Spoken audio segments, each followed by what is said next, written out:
Hey guys, welcome back to my channel. So today I'm filming the results from the Summer Growth Challenge. I really can't believe how fast the last few months have gone by. I know I say that literally at the end of every growth challenge, but this time it really just felt really fast. As always, I'm going to show you guys my results and I'm going to kind of talk about the parts of the growth challenge that I enjoyed, what I kind of didn't enjoy, how I felt about it, and then we'll probably just talk about maybe a future growth challenge. So if you guys are into that, don't forget to give this video a thumbs up and subscribe down below. Also, don't forget to follow me on Instagram. That'll be linked in the description box for you. And let's just get into the video. So this challenge was probably pretty tame compared to previous challenges we've done. I tried to keep it really simple because when we started, we were kind of like in the thick of quarantine and all of that. So I really didn't want to put any extra pressure on you guys to do all this stuff with your hair when things were kind of up in the air. So this challenge was really basic and I really enjoyed that part of it because it just made it easier for me to follow, and I think it made it easier for a lot of you guys to follow along. I like to remind you guys in like every growth challenge video I do, but as much as these are called growth challenges, the main point and like the part I really hope you guys take away from these challenges is to really keep your hair healthy and learn how to take care of it better throughout the 3 months. I know a lot of you guys who come and join me for the growth challenges don't have like a stable routine, especially if you're like a new subscriber or if you're just getting into hair care. So my hopes with these challenges is that not only will you be able to find better habits that might suit your hair better, but you also might be able to find a better routine for your hair and your specific hair type. And also remember not to be upset if you didn't get as much growth as you were hoping for the challenge. Again, these are called growth challenges, but the main part is for you to try to keep your hair healthy. So that is the most important part. So when we first started the challenge in June, my hair was at about 36.5 inches. Obviously, when you're measuring your hair, it's not always going to be 100% accurate, but it's just fun to kind of give you like a good idea of where your hair is at and how much you've gained. On average, I gain about ½ an inch per month normally. So on months that we're not doing growth challenges, I can usually expect to see about ½ an inch per month. And that is taking into account like anything I would lose from breakage and all of that. As always, I'm going to take my little tape measure, and I always do it on inches side. It's just more convenient for me. And I've already split my hair down the middle. This is how I normally wear it. So I'm just going to start with it right on my hairline. It's like hard to see in the viewfinder. Right on my hairline, and pull my hair down all the way. I'm sorry if you can't see. I just like to pull it as tight as I can, and then so my hair is at about 30, so you guys probably can't really see, but my hair is at about 38 inches. Let me try to show you better.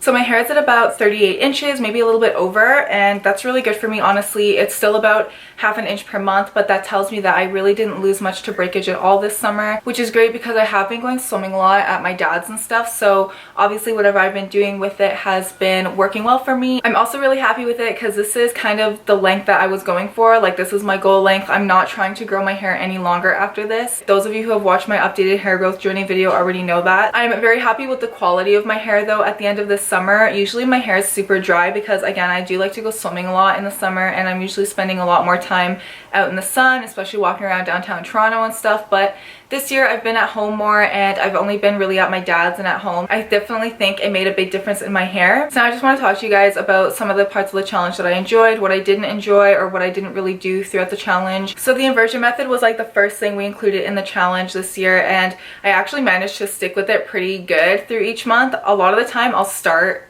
and then kind of finish it off through half the week. Like, I'll forget about it, and then I always end up only doing it for like 4 days instead of the full 7. But this year I actually stuck to it for every month except for August. I think I like forgot at the last couple of days of the August inversion method, which is totally okay. I was still really consistent with my treatments and following the capillary schedule, and I was really consistent with my scalp treatments as well, which is an improvement for me because, again, I like to loaf on those too, and now it's kind of become like my habit and my routine. So I'm going to continue with the treatments and with the scalp treatments as well throughout the rest of my routine and going into winter time. The protective styles were also really fun for me. Those of you who follow me on Instagram have seen me post in my stories like what bun I'm wearing, or if I'm wearing a braid or whatever to go swimming. I also uploaded a video with some of my tips for keeping my hair healthy while I'm at the beach or at the pool, so I'll have that linked up in the cards for you.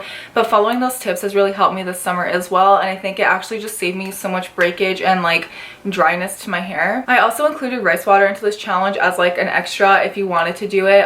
It wasn't like a mandatory step, just because rice water doesn't really work well for everybody, and and I actually didn't end up using it at all throughout the challenge. Because my hair is medium to low porosity, I don't really require a lot of reconstructive or protein treatments because my hair usually requires a lot more hydration. And when I do reconstructive treatments, I always end up using the repair mask from the Hair Routine because it's just my favorite mask for repair. It's so good. I'll have it linked in the description box if you want to check it out, but I always end up going for that one instead of like a DIY. So I didn't end up using rice water at all, but I kind of want to start trying to use it again as like maybe a scalp treatment or something. It is super beneficial for growth and for strengthening though, so if it's not something you've tried, I'd recommend it. For the extras that I included for the challenge, I really did stick to the no heat thing. I haven't used heat on my hair in like almost 2 years now, so that wasn't really a struggle for me at all. Another extra I included was the search and destroy method, which I actually did keep up with as well, which was great. I love doing the search and destroy method. It's so like relaxing to me. I don't know, I used to be one of those people who would like pick and split their split ends in class, which was such a bad habit. If you do that, stop doing it because it's damaging your hair. But that's kind of like my alternative now, so I'll just like sit around and like watch TV and like,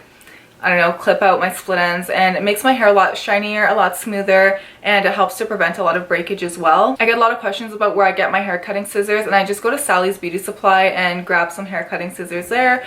You can also find them online too. Just make sure when doing the search and destroy method you're not using like kitchen scissors or anything like that because they're usually not sharp enough and they can actually cause more damage. So hair cutting scissors are the way to go. And then the last extra I included was vitamins, and you guys know that I usually take the liquid biotin from SBR Nutrition.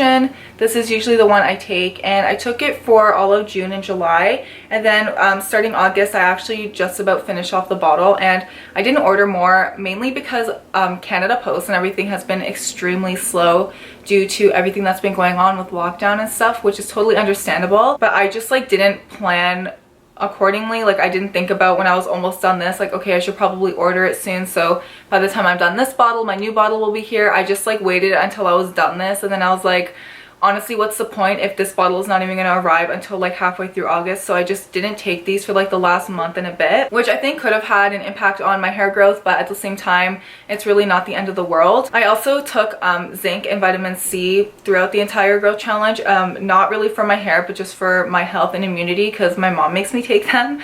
So I think that could have definitely had an impact on my hair as well. I haven't done a test where I've only taken those two things to see what happens, but they can definitely have an impact on your hair, so I think that might have helped. And that is about it, you guys, for the summer growth challenge. I actually had so much fun with this one. I thought it was really easy to follow, and it was just like no stress for me at all. Again, like I said, I did reach my hair growth goal, so I'm not planning on growing my hair any longer than this for right now. I do have a trim booked for September 7th. After my trim on September 7th, I'm planning on going in like every 8 weeks or so just to get like a little dusting and a freshen up trim because I want to keep my ends as blunt and full and healthy as I can.